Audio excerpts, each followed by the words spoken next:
When it comes to the third entry in the Ant-Man franchise, aka Ant-Man and the Wasp, Quantumania, it's interesting that her name is in the title, but as most people pointed out, including me, she doesn't do a whole lot in the film, and if you were to remove her, it more or less wouldn't matter. Now, speaking with The Hollywood Reporter, Evangeline Lilly opens up on some of this criticism against Marvel, herself, and the film. So there's been a good amount of people that are upset that Ant-Man and the Wasp 3, the film that she's a part of in the title, doesn't really use her. Which is funny, because I remember when they announced Ant-Man and the Wasp as a sequel to just Ant-Man, people were upset that they were forcing diversity politics into the title.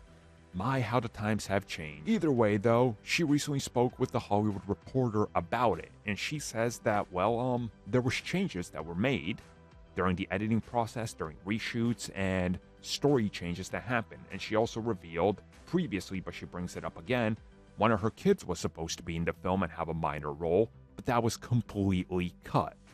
And she says that this is just one of the things that happens, and there's really nothing that she can do about it. That sometimes films change, your role changes, the efficiency changes, everything changes, and this is just the end result. And she says that for the story that they told, and ultimately what made it the film, that it makes sense for the characters that are to highlight, which it does because the film is ultimately, at its core, about Scott and his daughter.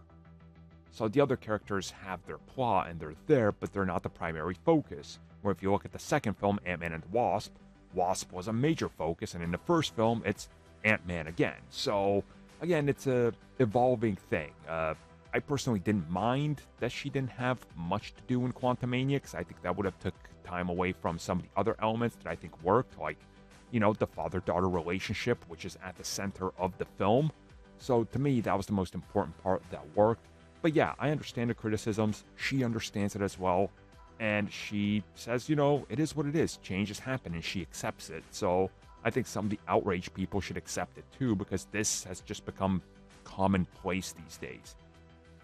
Things like this are happening all the time, so it is what it is, I suppose.